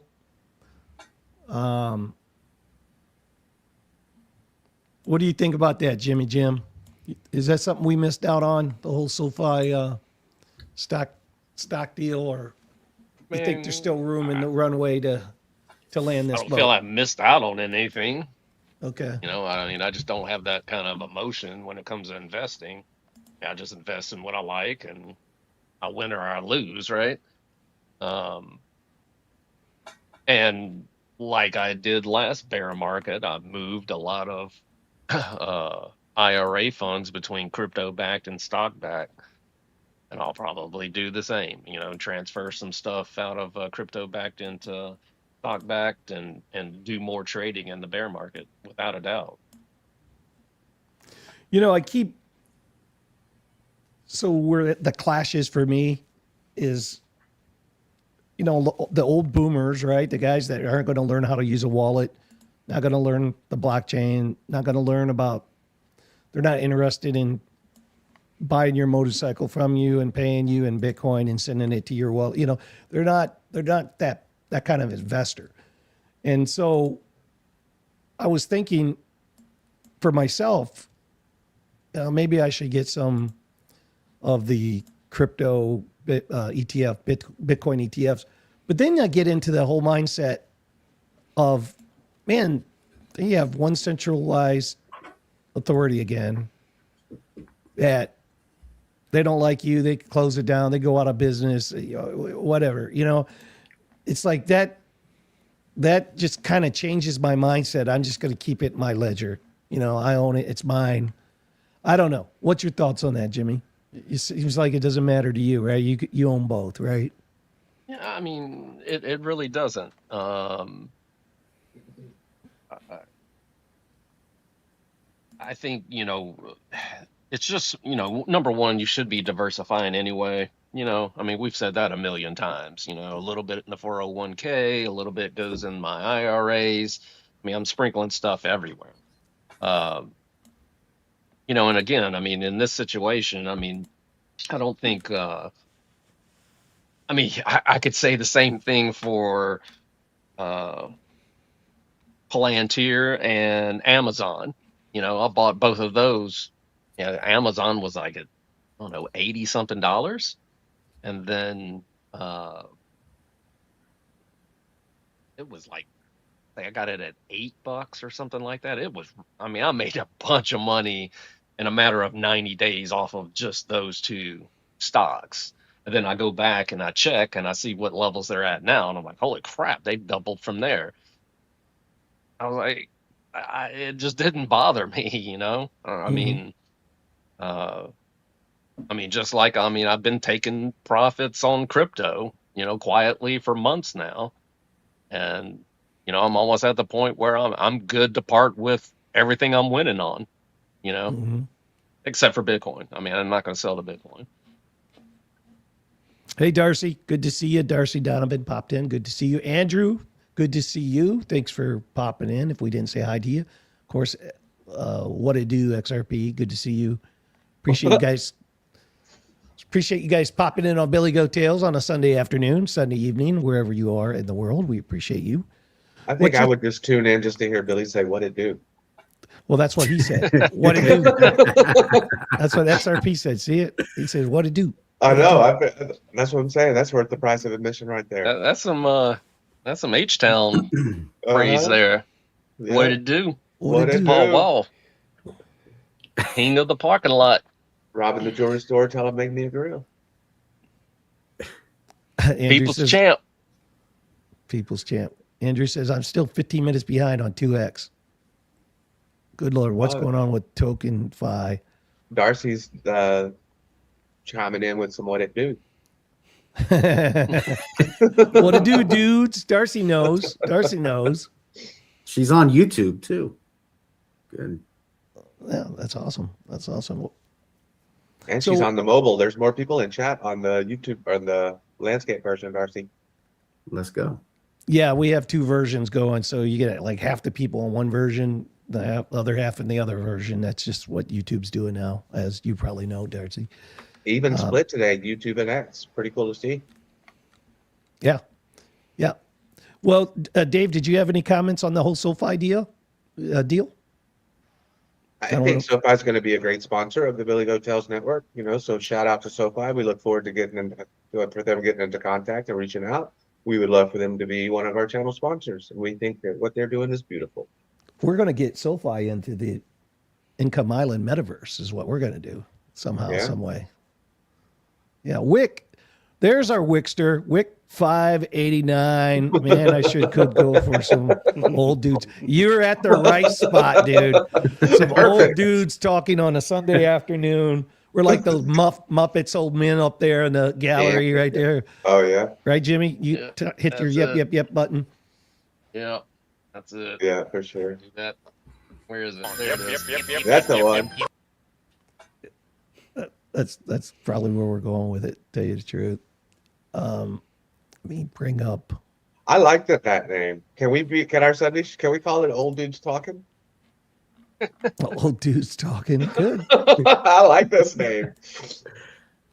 Goat beard. Yep. I'm going to pull this up because I think you said it, Dave.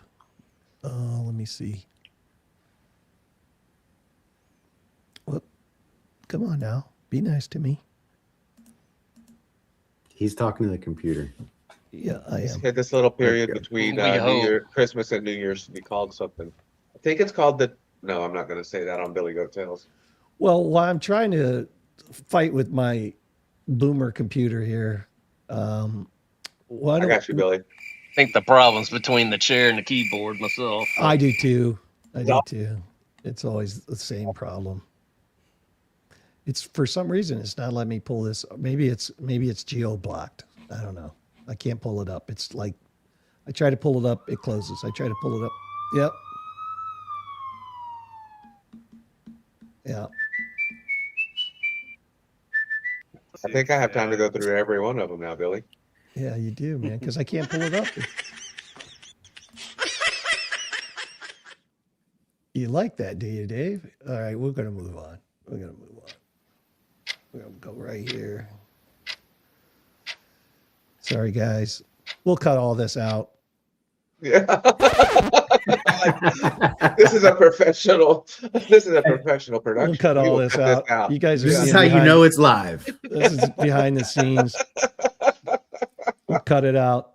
We'll cut all this. We'll leave Darcy this on knows the editing. floor. Darcy knows Yeah. editing, right? We got people. We got people.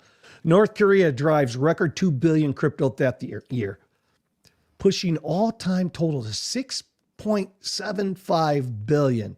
Man, I mean, these guys have got to pay the price. These North Koreans, man, they're some hacking fools. How many billion was that again, Billy? It said 6.75 billion total all time. How many? 6, 7. Oh, 6, 7. You got your RAS program, don't you? You're looking for it. North Korean hacker stole 2 billion in crypto in 2025, a 51% year-over-year increase, pushing their all-time total to 6.75 billion despite fewer attacks. So less attacks, more money. The DPRK is achieving larger thefts with fewer incidents, often by embedding IT workers inside crypto services or using sophisticated impersonation tactics targeting executives. North Korea shows clear preference for Chinese language money laundering services, bridge services, and mixing protocols with a 45-day laundering cycle following major thefts. Individual wallets compromised surged to 158,000 incidents, affected 80,000 unique victims in 2025. Though total value stolen was 713 million, decreased a little bit from 2024. So here we go. Chain Analysis 2026 crime report. North Korea. You know, I lived in South Korea for a year. I know that DMZ very, very well. I know that whole area. Uijeonbu. But bad traffic over there? Traffic, hey, there's no lines on the road. So if you have a normal road that one lane going one way, one lane going the other, you'll have 3 cars abreast going down one lane and 3 cars abreast coming down the other. So it's crazy. And they love honking the horns in Asia. Like, you go to Asia, you're going to hear some horn honking, man, because they love just honking and putting 17 people in one vehicle. They love like packing people in. It's kind of crazy. Think about that though, how sophisticated those guys are and how planned they are, how deep it goes whenever they're going through all the interview process and doing all this stuff, getting high-level executive jobs just to go serve their government, just so that they can hack it and send it all back to the government, just because they're so sold out and so patriotic that that's their warfare, and they're just so gung-ho to do it. That's wild. It's a group as well. Has anyone heard of the Lazarus group? So anyone that knows Zach XPT on X. Yeah, they synonymous with kind of this modus of hacking, infiltration. Well, got to be careful, man. It's it's funny. I was actually in an Uber car yesterday. We were taking an Uber to the concert we went to last night. And what concert was that, Red? It was Barry Manilow? I don't know. You ever heard of Sanpacho? No. You probably haven't. It's a ¿Qué DJ pasa, mi Sanpacho. amigo? He's from What did you call Europe. Dave? And we were talking to him, and he was talking about how people can't recognize AI generated stuff from regular stuff. I don't get it because I can always recognize it. All the stuff. You think you can always recognize it? all the stuff that we make. I mean, I guess we're so entrenched in it, that we could spot it out. But normal people, I guess, are falling for this deep fake stuff. Well, also And just I remember that what we have I don't is get it. not the best that's out there. We don't have the best. The government don't give us that for 10 years. We're on a 10 years delay. Yeah. They got the best. So deep fakes are way better than what we get to see. And if you cut the deep fakes right, you can make it look real. I mean, how are they getting past AI generated personas? Like, I just don't. You're not picking this stuff up. I don't know. To me, it just sounds kind of ridiculous. It doesn't sound like somebody's doing their job correctly. There's a mix of that, but I think the technology is also, it's there. I mean, there's channels that I watch, like Julian not Julian, I don't know, this SEO guy that you can't hardly tell that it's his avatar. I mean, are they not doing the background checks on these people? I mean, that's all you got to do is find out if it's their backgrounds are, it's all solid. It's what I've been seeing is they have all their backs covered. They're ready. I got in an argument with my dad over a picture he was circulating on Facebook that said he is risen, and it was actually Ewan McGregor as Obi-Wan Kenobi.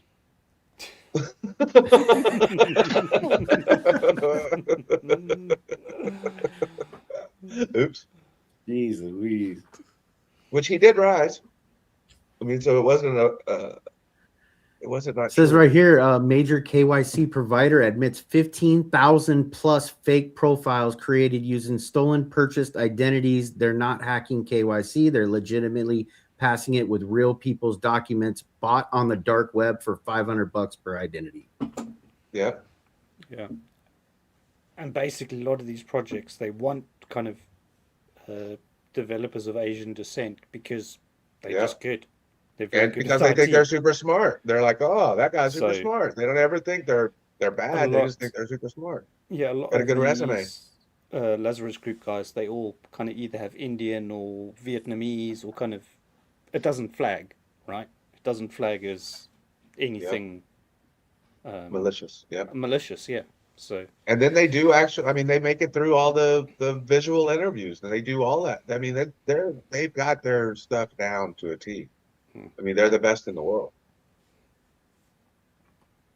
Yeah. And Billy was saying you got to be careful. The truth is, as an individual, at least, if Lazarus, any one of us, if Lazarus targeted us, we're done.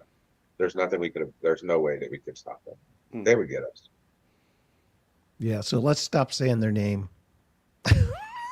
Well, hopefully they can sponsor us too. We can always ask Wick. Wick is our brain trust at Billy Go Tales, and so we can always ask Wick what his thoughts are on the matter. And we got the real K Diggity in the house. I prefer to ask Wick for a poem. Yeah, we'll get Rusty laughing.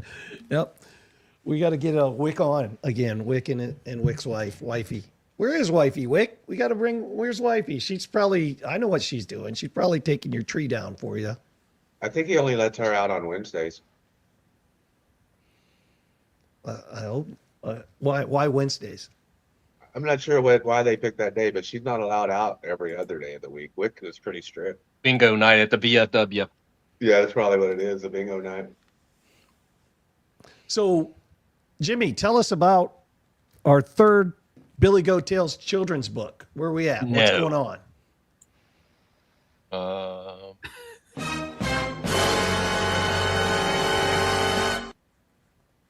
It's getting there. It's finished. Well, part of it's finished. Not all. It's not finished. It's not finished for the public. Yeah.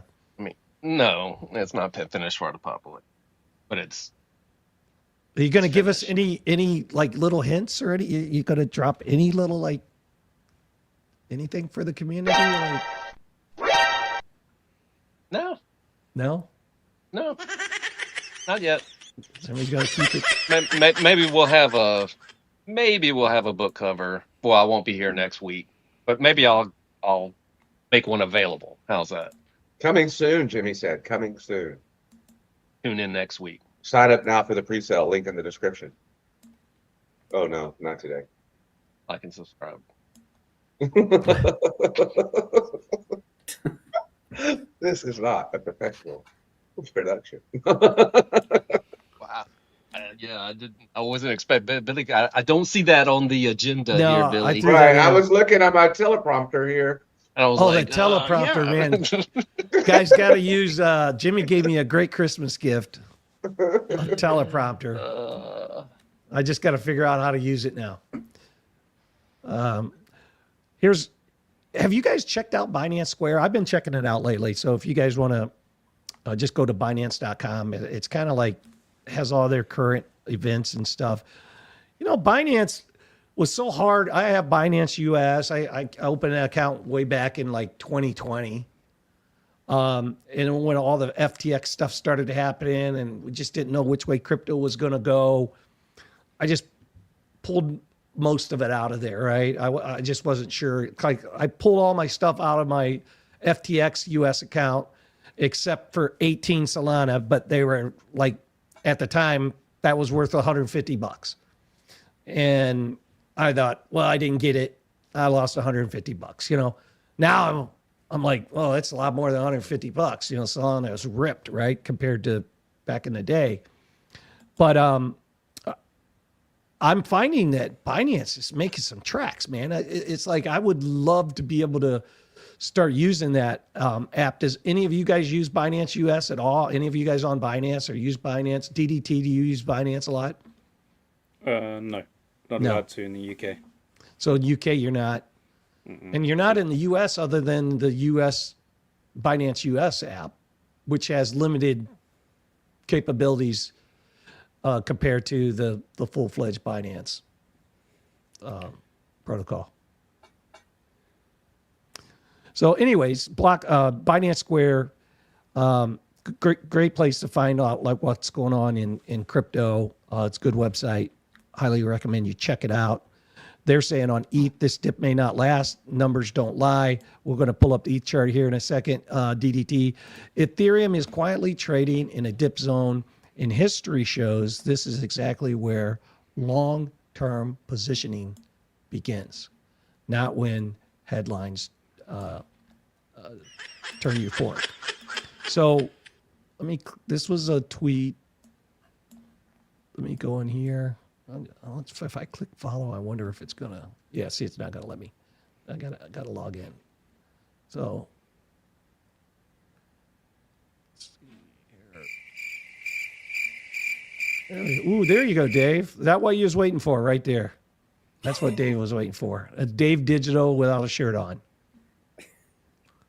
Now, so let's pull up Ethereum because there are a lot of articles circulating around that Ethereum has held its support very well during a lot of these other sell-offs in cryptocurrency, but Ethereum continues to pretty much hover around that $3,000 range. Why? Why is it? Because last week, remember, guys, we talked about the ETFs for Ethereum. Outflows were huge for Ethereum. So here we are. It's hovering really nicely in that 3,000, 2,900 range. What's going on with Ethereum on the charts, DDT? So for now, weekly money flow still red. Came out kind of weekly money flow crossed about 3 to 4 weeks ago. It's kind of flat, nothing really too much going on.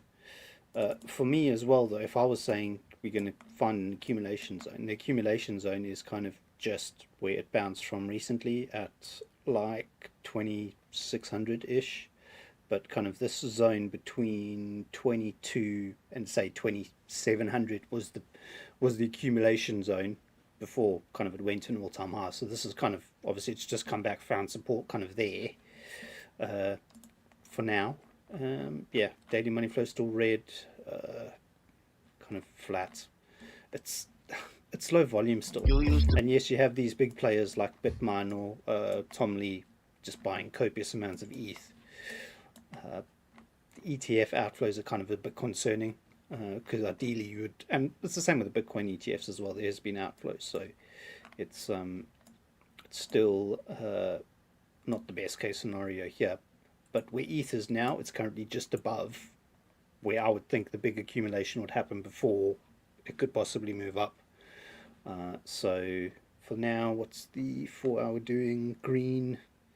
Yeah, kind of the waves are small, and that's the issue here, right? With all of this, it's kind of this.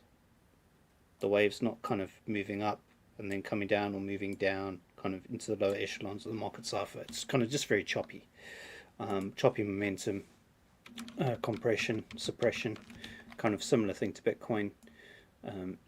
Where I'd possibly be looking for kind of new positioning, if I was looking at a long, or kind of hypothetically, if we are going to swing spot and go for an all-time high, I'm looking more around the 2500. So what's happened here, this macro, or this golden pocket here, is literally from the 1400 low all the way to the all-time high. So kind of where it's bounced now is basically done this whole local golden pocket retracement of the macro move. So if we look at yeah, so the bloke, it's pulled from 1373 to all the all-time high. So you basically are in the accumulation zone, like the article alludes to, but kind of coming down to the 786 and kind of a little bit low is probably the best case, I would say, for more kind of poignant kind of accumulation, kind of, and then do something like that and move up. Locally, yeah, whole week just gone sideways, kind of literally just playing in a range again between 2900 and 3200. Rejected the POC of the range. It's basically 3000, but it's literally for the last few days it's just been in a $100 range, which is tradable. You know, just depends on your trading style. If you want to trade it, if you are a trader, kind of this is definitely tradable, 1 to 2%. But yeah, kind of locally, kind of lower time frame, just kind of seems to suggest it's going to kind of stick within this kind of range that it's currently in. Longer time frames are still showing down, so basically this could be an accumulation before it drops kind of into the bigger accumulation down here between 2400 and 2600 again, in my opinion. But yeah, not same like Bitcoin, not really too much to kind of comment on or comment to, just based on kind of the sideways price action the last few days or 2 weeks, because of obviously Christmas and the holidays and those type of things. So well, Jim, our resident Ethereum whale, what do you think about Ethereum's holding support 3000? What's going on? You think it's accumulation time? Or are you going to wait a little bit longer? I'll probably wait myself, if not sell some more. I mean, I'm up so good. I mean, it's like I wouldn't be mad taking half of what I have down. Yeah. And waiting. Yeah. My biggest accumulation this season was 1800 and 2400. So those were my two big accumulations. Everybody was ragging on Ethereum those are for good months. zones. Those were for months. And I was, but you know, it works sometimes. It doesn't work all the time. I mean, so it's a top tier project. So that's a very important part for me. It's a very important part for me. So, but I also did the same thing with Cardano, right? And I bought another big buy. So I got into Cardano at 24 cents, the big portion of my buy, right? But also at 48 and 64, right? So this last buy I bought at 64. And as you see, it's like down to 36 or 30. So, but it's a top tier project, right? We just saw at the beginning of the show, what's the top 10 trending most visited sites? Well, Cardano's always in there. So for me, it's not just the trade, it's like the long-term swing. And I know a lot of people, you can just use the charts and trade, and that's what you should do. But for some of these projects like Ethereum, Cardano, even how I feel about Bitcoin is like most of these are going to be long swings and long holds. And I think they're good accumulation prices. Although I did sell a lot of that $1,800 ETH, Jimmy. I did when it got over, when it was pushing 4,000, when it doubled, I sold probably half of it. So, which is why on 1010, when the market just dropped and it's never come back really, I went ahead, sold, bought back, just so I could harvest against my losses for this tech season. I just did it. this I figured we did well this year with some of the trades and the holdings. We did very well. So I have to take these.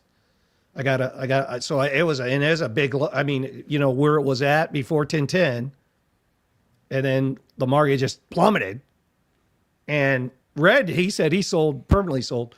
I didn't sell. I sold and bought right back in at those, whatever those prices were, which are down right now. They're down right now. So I'm still on Looks those like bags. Jenna, about 15 of her closest friends just showed up. Jenna X. Yeah. Good to Thank see you, Jenna X. We got to get Jenna X on the show. We got to get her on the show. See how she's been doing. See what's going on in her world. She's got a lot happening, and I try to always support her and follow her on X. Make sure you're following Jenna X on X. She's fam. It's a good fam. So we appreciate you popping in, Jenna.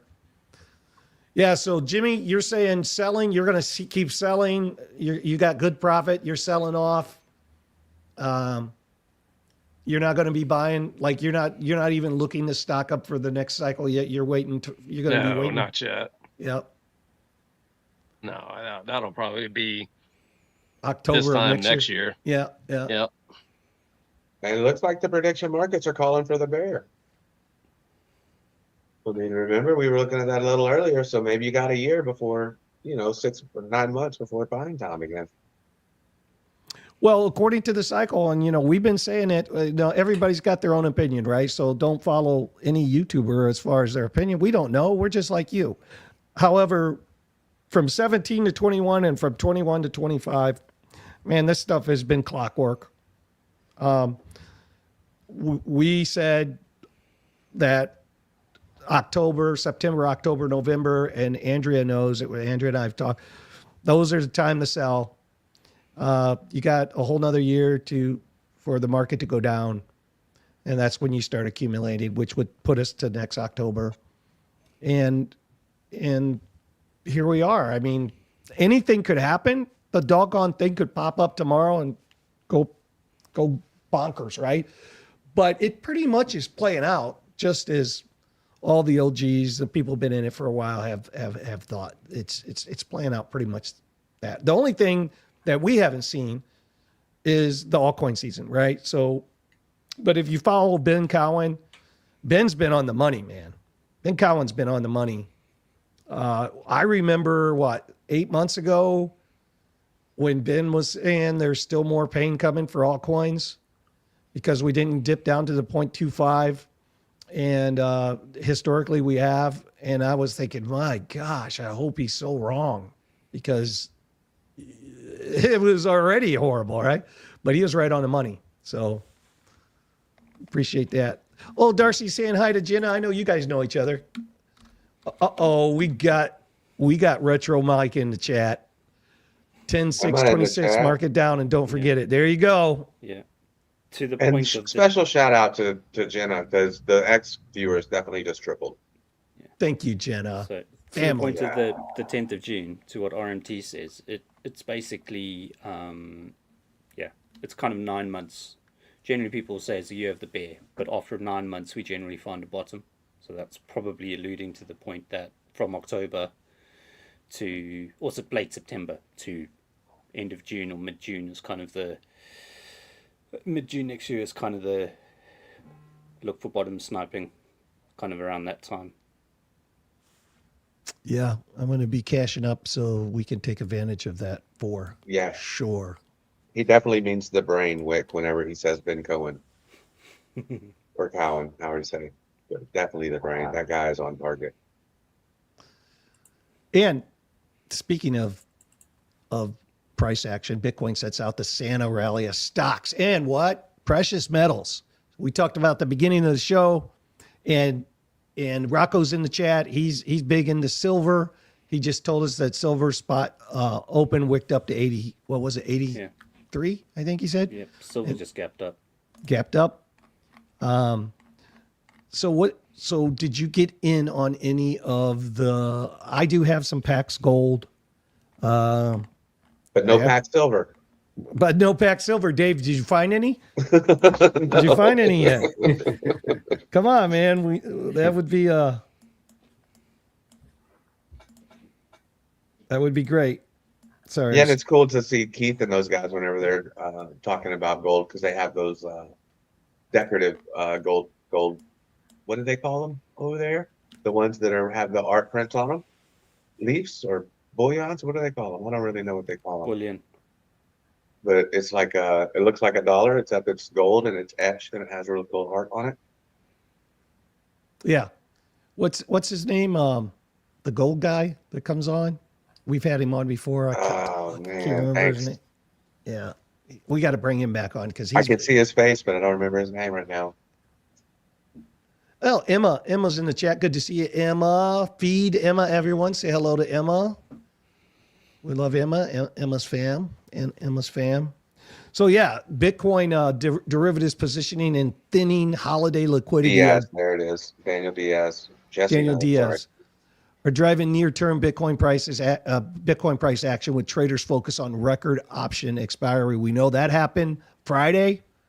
Investors' flow continue to favor traditional hedges and equities into the year end as Bitcoin ETFs extend outflows despite broader markets pushing to new highs.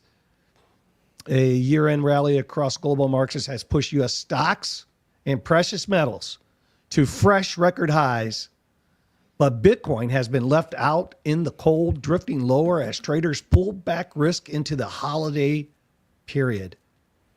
And BTC traded around the 87.2 mark on Friday, down roughly 6.5% from its 2025 open near $93,000. You guys got to remember that too. So 2025 open, 93,000.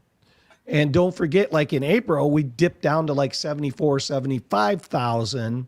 And here we are at the end of the year running above the that dip low, that 74, 75 low. So where are we going to end? Let's make the predictions right now. Jim, this is our last stream, right? Before the New Year's, right? Or do we have one more? Yeah, this is it. That's it. So where is Bitcoin going to open January 1, 2026? We'll go around the horn. Where do you think Bitcoin's going to be at January 1, 2026? Let's start with Red Man. Yeah, so I think Bitcoin goes sideways before it goes down. So I'm going to say it's going to be around around $87,000. I'm not seeing any kind of fresh liquidity coming in the market right now to pump Bitcoin. It's just not going to happen. So yeah, 87,000 for me, anywhere. Yeah, 87, 88. All right, Jim. January 1, 2026, if we're still alive, what is Bitcoin going to be at? 3 days, or technically, I guess 4 days. 84. Okay. Yeah, chat, tell us. You guys jump in, tell us, put it in chat where you think we're going to be at. Who knows? We might have a giveaway for that on January, our January first week of January. What about you, DDT? Yeah, I'm thinking 86,500. Oh, Kind of mid 86s, just below the range. To kind of technically, it's just a liquidity sweep into the new year is kind of what I'm looking at. So pretty much, hopefully, kind of a little bit lower than current, but not too much lower. 86.5 DDT. How about you, Dave Digital? I'm in the same boat as DDT. I don't think we're going to move that much. We're talking 3 days. Yep. I mean, somewhere between here and there, between You can't pick his number. 86, So yeah. between 80. Well, it's somewhere between there, 86, and then where we are now, which is 88, 87, 8. Well, you got to give me a number, Dave. Just pick a number. Don't be complicated. He picked 86.5. Just sign the NDA. Just sign NDA, man. Come on. Just give me a number. 86 what? 86.7? There's his number. It's right above his head. That's his number. 86.7. Now Dave's gonna go off. Yeah, 86. 86,670. Okay, fine. You want the 670 in there? It doesn't matter, Billy. It's not going to matter. Okay. All right. And Tacos in here? This It's is gonna for be- over 18, so probably not. Oh. There's people are saying, "What's up, Taco?" So I was just, Yeah, he's in there. He is in here. Look at Taco if, Bear. if his he's 2 in weeks here, off. what's up, Big Taco? How you doing, buddy? 6-7. He Taco appreciates Berry. that. Great to see everybody. And wow, Jenna really helped us get some eyeballs on our stream, guys. We went over all kinds of crypto news today. Skim back, check us out. We're Billy Goat Tales. What we try to do is inform, educate, especially children. We have children's books on Amazon. We're getting ready to launch our 3rd children's book. Jimmy Jim's the author of that one. Redman was the author of the last one, Tricky Wolf and a Wise Boy. And we're also working on some other cool stuff that we're going to be sharing with everybody as time goes on. But this stream pretty much is wrapping up. We always end the stream with Jimmy Jim's final thoughts, Jimmy. And we also What will about hit the closing bell Bitcoin too. close? Yeah, we'll Yeah, hit the there you closing bell too. But let's hit Jimmy Jim's final thoughts and we'll come back. Cards and Legos and cards. Well, what is a handsome man like me supposed to do?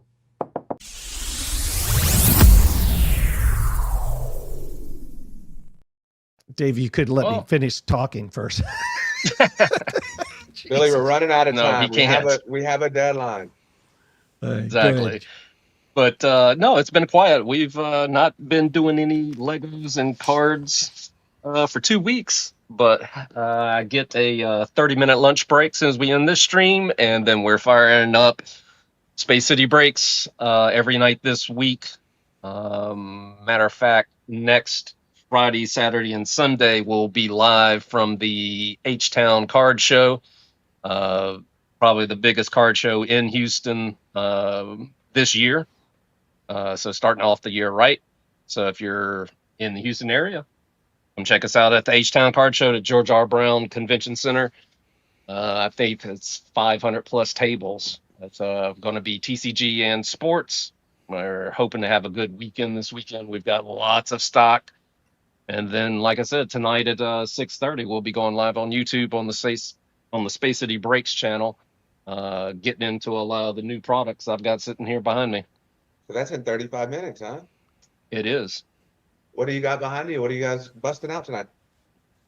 You got something cool? Well, we snagged up some of the Dang, is that a national whole shelf of treasures. boxes of cards? Is that a whole? What do you got back there? The whole plate? Did you? That's get his the stock, whole man. store?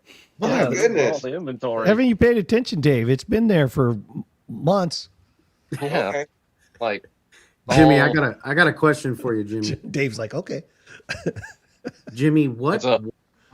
what box do I need to buy to get a 101 auto card? Is it the Topps Hobby box? You Is need to that buy what- a bunch of them. I can tell you that much. Yeah, you need to tune into Space City Breaks in about 35 minutes. There you and go. I mean, hop if you in. want guaranteed 101s, best thing I can tell you is buy Leaf products, but the values of their cards aren't what Topps and Panini are. But it'll be a 101. It'll have an autograph. I mean, it just depends on what you're looking, who you're looking for. And first of all, if you got to see if they're even signing in that product. Hmm. Okay. So you got to check the checklist. See if they're Or Let's- tune in to Space City Apps. Breaks. or you can do that. Well, Jimmy, you are the ring finger. You got the tornado finger. And it looks like the chat's going nuts for the club. Column, rebel at the number one sound.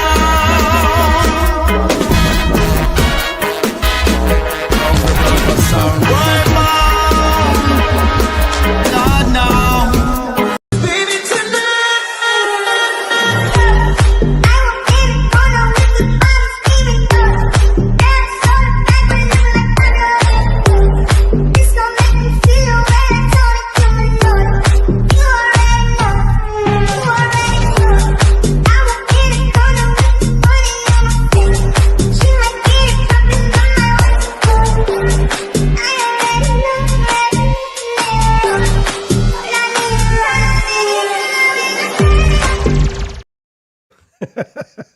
There we go. We're rolling with the club opening by Jimmy Jim.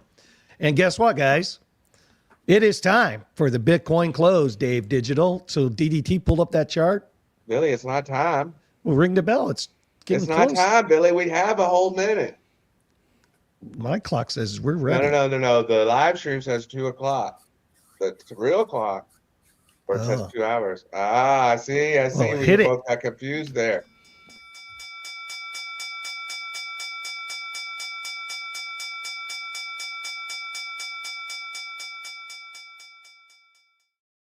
Is Oh, it not time close. now? No. My phone But I died. hit it for you. I appreciate it. Let's So see. Hold it up, again, though, shout out to DDT. Jenna X. So Jenna X took us from 20 viewers over there on X, where we were tied on YouTube and on X. So we had 20 on both, and now we have 18 on X and 103 or 18 on YouTube and 103 over on X. So she took us 5X. The viewers Love that it. we had. Love it. Wow, so Is it- amazing. Is that a double bottom Let's pull it up. Are you talking about Jenna X again? on a DDT. on the 3-day chart? Is that a double bottom? Let's look at Bitcoin. Yeah, 3-day.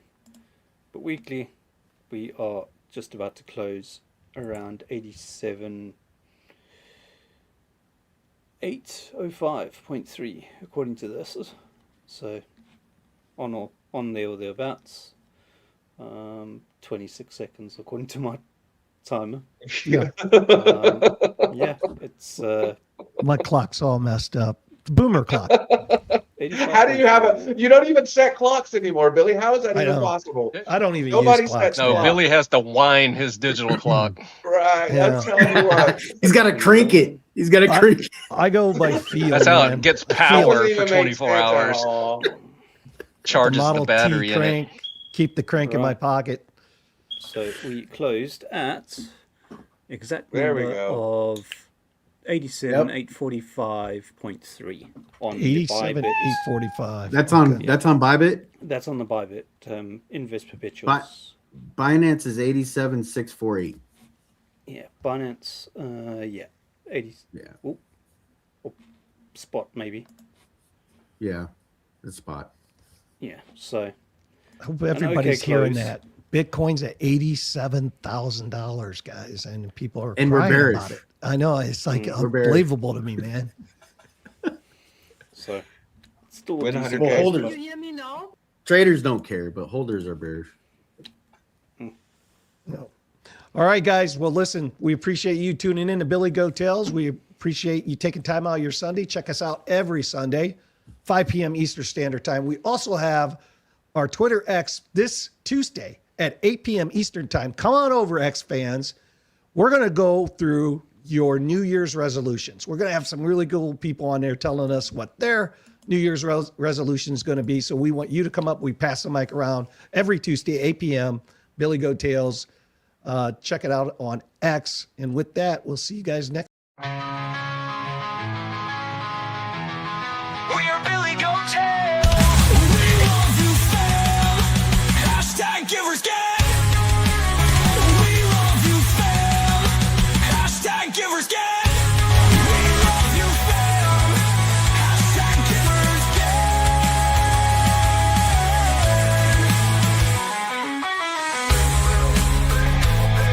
We love you, fam. Hashtag givers gang.